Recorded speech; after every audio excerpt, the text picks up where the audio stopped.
প্রধান গেট পেরিয়ে প্রসাদসম বাড়িটিতে ঢুকতেই চোখ আটকে যায় মোগল আমলের স্থাপত্য শৈলীতে। কিশোরগঞ্জের হোসেনপুর উপজেলার গঙ্গাটিয়ার প্রাচীন এই জমিদার বাড়ি এখনো বহন করে ৫০০ বছরের ঐতিহ্য।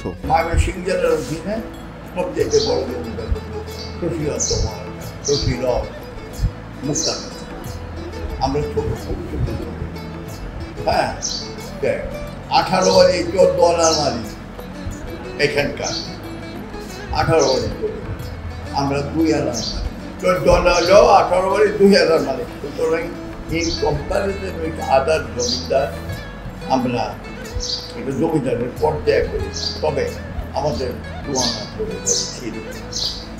এই জমিদারি ছিল, এখন ওই 2 আনার জমিদারি আছে, আর সব জমিদার এই বাড়ির শেষ বংশধর মানবেন্দ্রনাথ চক্রবর্তী চৌধুরী। সবাই তাকে ডাকেন মানববাবু নামে।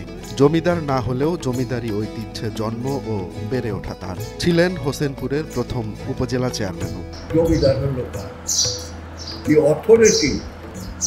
authority, those who are authorized to realize the tax and tolls, আপনার জমির ট্যাক্স, দোকান বাজারের হাসিল টোল যা আদায় করা, মুরগি আপনার 3 নিলেন উনি, তৃতীয় একটা লুকিয়া বলল যে পৌঁছটা দেয় 2 টাকা 5 টাকা তার যেটা নির্ধারিত করতেছে। হ্যাঁ, জমি আপনার, জমি আপনি খান, এই বাড়ি আপনার, আপনি ট্যাক্স কাউকে দেন, গভর্নমেন্টের ট্যাক্স নাই, সিলেন্ডার আছে, ট্যাক্স এন্ড টোলস যারা আদায় করতে পারে। ইতিহাস ও ঐতিহ্যের খোঁজে এই জমিদার বাড়িটি দেখতে দেশ বিদেশ থেকে ভিড় করেন দর্শনার্থীরা। জমিদারি বিলুপ্ত হয়ে গেলেও পুরাতন জৌলুসের দেখা পেতে তাই ছুটে আসেন অনেকেই। আসছি বরফ থেকে, তো থাকি ইটালিতে, তো আসার পর ফ্যামিলি নিয়ে একটু ঘুরতে আসছি।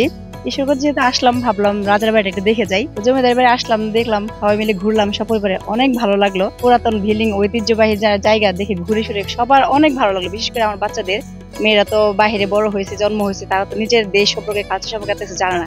তাদেরকে পুরাতন বিল্ডিং গুলো দেখালাম, তারা তো খুবই এক্সাইটেড, অনেক খুশি।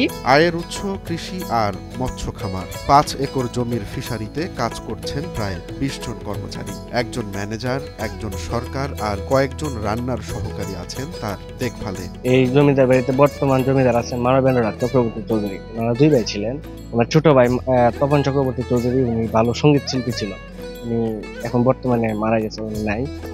তো ওনার এই বাড়ি দেখাশোনা করে, বাড়ির কেয়ারটেকার, ম্যানেজার আছে, সরকার আছে, ওনার কর্মচারী আছে, ওনারা দেখাশোনা করে। এসবে উনি এখন দেখাশোনা করেন না, প্রজেক্ট আছে, সরকার আছে, বাড়িতে ম্যানেজার দেখাশোনা করে।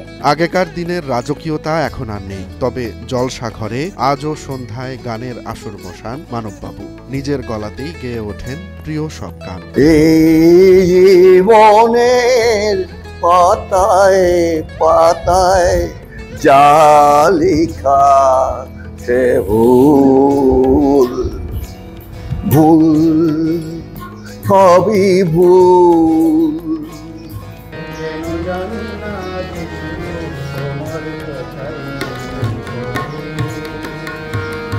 শ্রেণী পেশা নির্বিশেষে বহু মানুষ অংশ নেন তার সাংস্কৃতিক সন্ধ্যায়। অনেকেই আবার নিজের গলা ঝালিয়ে নেন সবার সঙ্গে। আনন্দ হুল্লোড়ে এভাবেই পুরনো দিনের স্মৃতি রোমন্থন করেন সবাই। আমি বসন্ত এসেছি, শরৎ হেমন্ত ফিরিয়ে আবার তোমার দুয়ারে এসেছি। মানববাবুর জীবন যেন এক নিঃসঙ্গ রাজকাহিনী, যেখানে আভিজাত্যের সব চিহ্ন থাকলেও নেই উত্তরাধিকার, নেই আগামী প্রজন্মের কোনো প্রতিশ্রুতি। গঙ্গাটিয়ার এই জমিদার বাড়ি শুধুই একটি স্থাপনা নয়, এটি এক নির্মোহ অধ্যায়, যা ধীরে ধীরে মিলিয়ে যাচ্ছে সময়ের অতল গহ্বরে। জমিদার বাড়িতে প্রচলন সেটা শুরু হয়েছে। তো এখানে বর্তমান যিনি জমিদার রয়েছেন তিনি হচ্ছে মানবেন্দ্রনাথ চৌধুরী। তো উনি হচ্ছে নিঃসন্তান এবং ওনারা 2 ভাই ছিলেন। তো ওনার যে ভাই ছিল তারও কোনো সন্তান ছিল না। তো এখন সর্বশেষ জমিদারের বংশধর হিসেবে তিনি এখানে অবস্থান করছেন। এবং এই যে বাড়িটা রয়েছে জমিদার বাড়ি, তো এটা সহ ওনার প্রায় 100 একরের উপরে জমি এখানে রয়েছে এবং এই সবটার জমিদারি এখনো তার হাতে রয়েছে।